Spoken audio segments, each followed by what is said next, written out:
Hello friends, welcome to our channel. आज हम लोग बात कर रहे हैं हमारे स्टॉक ऑफ द वीक के बारे में, जैसे हम हर वीकेंड में करते हैं। और आज का जो हमारा स्टॉक ऑफ द वीक है ये फार्मा सेक्टर से बिलोंग करता है। अगर आपने हमारा कल का वीडियो देखा होगा तो उसमें हमने कुछ फार्मा के स्टॉक्स के बारे में डिस्कस किया था, जिनमें कि मुझे काफी अच्छे मूवमेंट देखने को मिले थे। जैसे कि आप लोगों को पता ही होगा, स्टॉक मार्केट में सेक्टोरियल रोटेशंस होते रहते हैं। मतलब टाइम टू टाइम कुछ सेक्टर अच्छा परफॉर्म करते हैं। और अभी मार्केट में डिफेंसिव सेक्टर्स अच्छा वर्क कर रहे हैं, जैसे कि आईटी हो गया, फार्मा हो गया और एफएमसीजी हो गया। तो इस रिगार्डिंग हमने कल ही एक वीडियो बनाया है जिसमें हमने कुछ फार्मा के स्टॉक्स डिस्कस किए हैं। और आगे कल या परसों के बीच हम लोग एक और वीडियो, उसका एक और पार्ट बना रहे हैं जिसमें हम कुछ और फार्मा के स्टॉक्स को कवर करेंगे। तो अगर कल का वीडियो नहीं देखे हैं तो उसका लिंक आपको इस वीडियो के पिन कमेंट और डिस्क्रिप्शन बॉक्स में मिल जाएगा, चेक कर लीजिएगा। और जो कल परसों का वीडियो आएगा उसको भी देख लीजिएगा। अगर आप न्यू व्यूअर हैं तो चैनल को सब्सक्राइब कर लीजिए, ताकि ये जो हमारा अगला वीडियो आने वाला है फार्मा का, वो आपसे मिस ना हो जाए। तो चलिए अभी पहले निफ्टी फार्मा इंडेक्स को देख लेते हैं। जैसा कि इसको हमने कल ही डिस्कस किया था, ये एक ट्रेंड लाइन जो था, इस ट्रेंड लाइन से ब्रेकआउट हो गया था।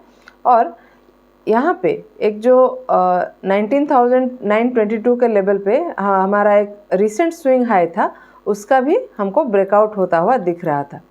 और आज भी आप देख सकते हैं 1.2% का अपमूव हमको देखने को मिला है। और अभी भी बुलिश ही है। आरएसआई को भी आप देख सकते हैं, ये ऑलमोस्ट 74 के आसपास पहुंच गया है। तो मुझे लग रहा है इसमें और भी आगे स्ट्रॉन्ग मोमेंटम आ सकता है। तो निफ्टी फार्मा का अगर आपको डिटेल्ड एनालिसिस चाहिए, वो हमने कल के वीडियो में ही कर लिया है, तो उसको आप चेक कर लीजिएगा। चलिए अभी जान लेते हैं हमारा स्टॉक ऑफ द वीक क्या है। हमारा इस हफ्ते का स्टॉक ऑफ द वीक है लुपिन लिमिटेड। फार्मा में तो मैं बुलिश ही हूँ और ये स्टॉक मेरे रेडार में भी था, लेकिन हमारे काफ़ी सारे व्यूअर्स ने भी हमें इसको सजेस्ट किया है। मैं इन लोगों के नाम पढ़ने का कोशिश करती हूँ, क्योंकि यूज़र नेम्स है थोड़ा क्लियर नहीं होता है। एक है शायद इनका नाम है कृष्ण जी है, एक है तेजस दार जी, इम्तियाज हुसैन जी, इन्होंने 2 बार कमेंट किया है, थैंक यू सो मच। और एक सर है, इनका नेम हमको डिस्प्ले नहीं हो रहा है। ये सब ने हमें सजेस्ट किया था ये स्टॉक को। ऐसे जिनका नाम मैं सही से नहीं ले पा रही हूँ, I am sorry for that.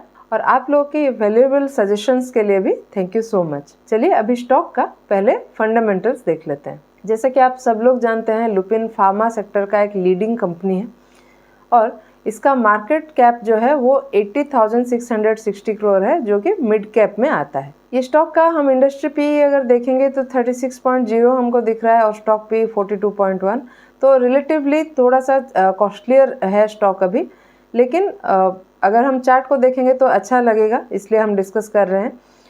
इसके अलावा हम अगर देख रहे हैं, प्लेस परसेंटेज 0 है। इसका आरओई हमको 14.3 दिख रहा है और ROCE 15.9।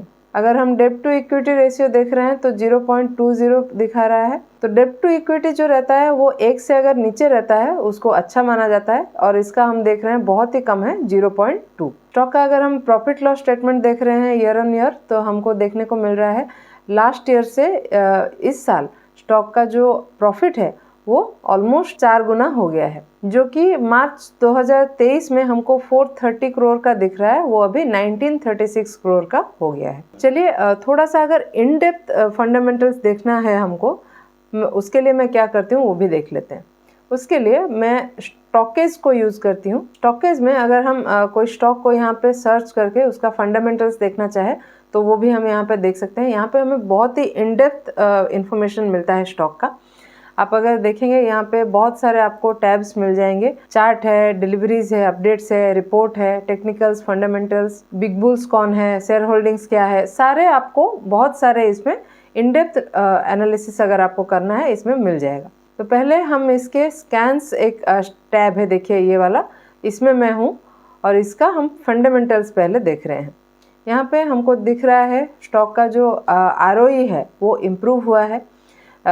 ROCE, return on capital employed, वो भी इम्प्रूव हुआ है। क्वार्टरली नेट प्रॉफिट तो ग्रोथ हुआ है, हमने देखा ईयर ऑन ईयर का। इसका क्वार्टरली एबिटा ग्रोथ भी ईयर ऑन ईयर का हमको इंक्रीज होता हुआ दिख रहा है। क्वार्टरली सेल्स भी हमको बढ़ता हुआ दिख रहा है। और इसका हाईएस्ट एनुअल सेल्स हुआ है लास्ट 10 ईयर्स में, जो कि हमें स्टॉकेज में एक ही जगह पे काफ़ी सारा चीज़ एक ही जगह पे हमको दिख गया, जिसके लिए हमको बहुत सारा रिपोर्ट्स को स्कैन नहीं करना पड़ा।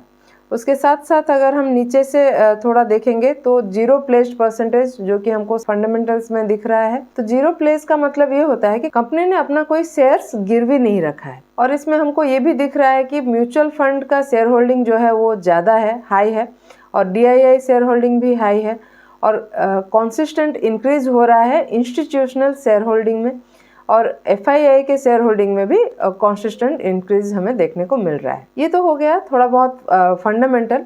हम इसमें टेक्निकल्स को भी देख सकते हैं। ऐसे चार्ट्स में तो हम देखेंगे ही, लेकिन इसमें भी एक दो चीज़ मैं आपको दिखा देती हूँ। इसमें हमको दिख रहा है high delivery quantity, higher trade quantity. इसका मतलब ये होता है ट्रेड क्वांटिटी तो बढ़ रहा है, लोग इंट्राडे, फ्यूचर ऑप्शन इसमें तो ट्रेड कर ही रहे हैं, उसके साथ साथ होल्ड करने के लिए भी लॉन्ग टर्म, थोड़ा सा लॉन्ग टर्म होल्ड करने के लिए भी स्टॉक्स को डिलीवरी में भी खरीद रहे हैं। और अगर हम देखेंगे इस स्टॉक में लोगों का इंटरेस्ट बढ़ा हुआ भी है, क्योंकि इस हफ्ते इसका हायर ट्रेड क्वांटिटी, मतलब पिछले हफ्ते से ज़्यादा इसका ट्रेड क्वांटिटी हुआ है। और अगर स्टॉक के प्राइसिंग का बात करेंगे तो close crossing last week high, close crossing last month high, और लास्ट 52 वीक का भी हाई में अभी स्टॉक ट्रेड कर रहा है। और बाकी डिटेल्स हम चार्ट में देखेंगे। इसमें हम ये भी देख सकते हैं कि इसमें कौन से बिग बुल्स हैं। देखिए, इसमें LIC का 5.87% का शेयर है, और जैसा कि आप जानते हैं LIC इंडिया का एक बड़ा इंस्टीट्यूशनल इन्वेस्टर है, और उसी के पास आपको ऑलमोस्ट 6% का शेयर यहाँ पे दिख रहा है। ऐसे तो बहुत कुछ हम स्टॉकेज में कर सकते हैं। उसके अलावा भी एक इंटरेस्टिंग चीज़ मैं यहाँ पे दिखाना चाहूँगी। इसमें हमको एड्स रिपोर्ट देखने को मिलता है। देखिए, स्टॉकेज का एक ये बहुत ही बढ़िया फीचर है, जिसमें आपको एक तो कंपनीज का जो कॉन कॉल्स होता है उसका रिपोर्ट आपको यहाँ पे समराइज होता हुआ मिल जाता है। जो लास्ट कॉन कॉल हुआ था कंपनी का वो 7 मई को हुआ था। उसका हम अगर रिपोर्ट देखना चाहें, उसका रिपोर्ट हम देख सकते हैं यहाँ पे। देखिए, अगर हम 0 से 1 को देख रहे हैं पॉजिटिव साइड में, तो सेंटिमेंट स्कोर हमें 0.81% का दिख रहा है, जो कि एक काफ़ी अच्छा पॉइंट है। तो ये जो रिपोर्ट है, इसको बहुत ही बड़े और एक्सपीरियंस्ड एनालिस्ट ये रिपोर्ट्स को बनाते हैं। और अगर इसका डिटेल्स आपको देखना चाहते हैं तो इसका आप व्यू रिपोर्ट करके ऐसा एक रिपोर्ट आपको दिख जाएगा। देखिए, इसमें पूरा कॉन कॉल का समरी आपको देखने को मिल जाएगा, जैसे ये क्या करना चाहता है, इनका क्या गाइडेंस है, जोग्राफिकल वाइज क्या परफॉर्मेंस हो रहा है इंडिया में, इंडिया के बाहर। इन शॉर्ट कंपनी क्या फ्यूचर में करना चाह रही है, ये पूरा रिपोर्ट आपको कॉन कॉल के समरी में मिल जाएगा। ये रिपोर्ट का हम सिर्फ फ्यूचर आउटलुक को एक बार देख लेते हैं। देखिए, ये क्या करना चाह रहे हैं। बाय 2028 इनका गोल है to accomplish 3 biosimilar fillings in regulated markets and introduce 10 novel complex pipeline products in India.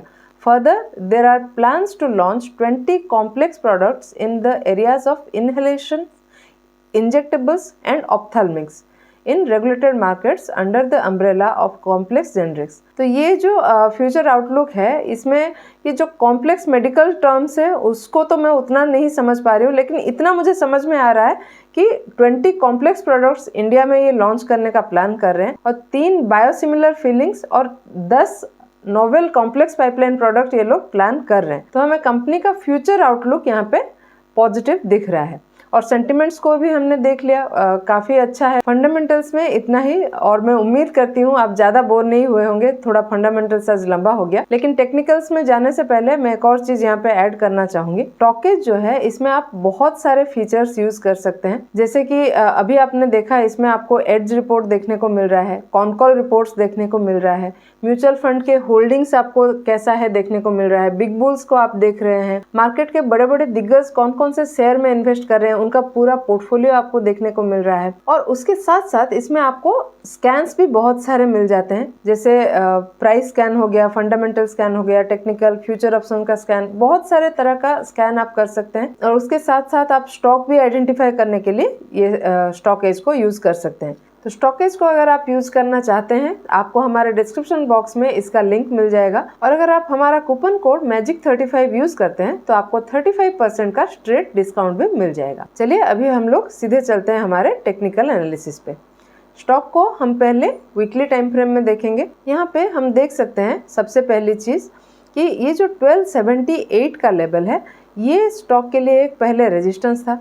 यहाँ पे एक कप एंड हैंडल जैसा पैटर्न बना था और इस पैटर्न से स्टॉक में ब्रेकआउट हुआ है और इस ब्रेकआउट के बाद स्टॉक जो है इस लेवल पे कंसोलिडेट किया है। और यहाँ पे हम अगर सिर्फ इस पोर्शन को नोटिस करेंगे, एक पोल एंड फ्लैग जैसा स्ट्रक्चर बन रहा है। देखिए, ये मैंने एक जोन ड्रॉ किया है, इसी जोन के अंदर स्टॉक कंसोलिडेट कर रहा है। यहाँ पे अगर मैं एक ट्रेंड लाइन ड्रॉ करूँ तो आप देखेंगे यहाँ पे एक पोल एंड फ्लैग जैसा स्ट्रक्चर भी बन रहा है। और इस हफ्ते ये पोल एंड फ्लैग से तो स्टॉक में ब्रेकआउट हुआ है, उसके साथ साथ एक और ब्रेकआउट भी हुआ है। अगर हम नोटिस करेंगे, ये भी एक मल्टी ईयर ब्रेकआउट हो रहा है। देखिए, स्टॉक ये जो लेवल है 1742 से 1757 का, इस लेवल पे रेजिस्टेंस ले रहा था 2016 से। जुलाई 2016 से स्टॉक इस लेवल पे रेजिस्टेंस ले रहा था और इस हफ्ते इस रेजिस्टेंस से भी मल्टी ईयर ब्रेकआउट हुआ है। मतलब करीब 8 साल का एक मल्टी ईयर ब्रेकआउट यहाँ पे हो रहा है। यहाँ पे मैंने 20 EMA प्लॉट किया है। आप देख सकते हैं स्टॉक अभी कंटिन्यूसली 20 EMA के ऊपर ही है और ये जो कंसोलिडेशन हो रहा है ये भी 20 EMA के ऊपर सपोर्ट लेके अप मूव किया है। चलिए अभी स्टॉक को डेली टाइम फ्रेम में देख लेते हैं। डेली टाइम फ्रेम में हम देख सकते हैं ये एक जो पोल एंड फ्लैग का हमारा स्ट्रक्चर बन रहा था, इस स्ट्रक्चर से ब्रेकआउट हुआ है और ये जो रेजिस्टेंस था 1756 का, यहाँ से भी ब्रेकआउट हो गया है। यहाँ पे हम देख सकते हैं ये जो ब्रेकआउट हुआ है उस समय कैंडल जो है काफ़ी स्ट्रॉन्ग कैंडल बना है और ये जो वॉल्यूम हमको दिख रहा है ये बहुत ही अच्छा वॉल्यूम आया है। और RSI भी हम देख सकते हैं कंसोलिडेशन जोन में 40 से 60 के बीच में ही चल रहा था, ये भी 60 से ऊपर आ गया है। हम यहाँ पे देख सकते हैं आज जो है स्टॉक में थोड़ी सी प्रॉफिट बुकिंग हो रही है। तो मान लीजिए स्टॉक थोड़ा सा यहाँ पे रिटेस्ट करता है, या तो ये 1757 1760 के लेवल पे, या फिर थोड़ा सा नीचे तक भी आता है। मान लीजिए ये 1704 का जो लेवल है, ये हमारा जो कंसोलिडेशन जोन था वहाँ तक भी, ये भी एक सपोर्ट हो सकता है स्टॉक के लिए। इस लेवल पे भी अगर स्टॉक रिटेस्ट करके हमें कुछ बुलिश सिग्नल देता है तो यहाँ पे एक अच्छा ट्रेड प्लान किया जा सकता है। अभी टारगेट देखने के लिए हमको थोड़ा सा वीकली टाइम फ्रेम में जाना होगा। तो ये स्टॉक में हमें ये ऑल टाइम हाई जो जोन है स्टॉक का, यहाँ तक का टारगेट फिलहाल मिल सकता है और ये टारगेट अगर स्टॉक अचीव कर लेता है तो स्टॉक ऑल टाइम हाई के जोन में चला जाएगा और आगे स्टॉक के लिए काफ़ी अच्छे टारगेट्स मिल सकते हैं। ये तो हो गया हमारा इस हफ्ते का स्टॉक ऑफ द वीक का फंडामेंटल और टेक्निकल एनालिसिस। और हमारा फार्मा का जो पार्ट 2 का वीडियो है वो भी आने ही वाला है। तो अगर आप हमारे नए व्यूअर्स हैं, अभी तक हमारे चैनल को सब्सक्राइब नहीं किया है तो अभी सब्सक्राइब कर लीजिए ताकि आपसे फार्मा का हमारा पार्ट 2 का वीडियो मिस ना हो। आपको हमारा आज का एनालिसिस कैसा लगा हमें कमेंट में लिख के ज़रूर बताइएगा और अगर पसंद आया हो तो वीडियो को लाइक और चैनल को सब्सक्राइब करना बिल्कुल मत भूलिएगा। ऐसे ही और टेक्निकल एनालिसिस के साथ मिलते हैं अगले वीडियो में। Thank you.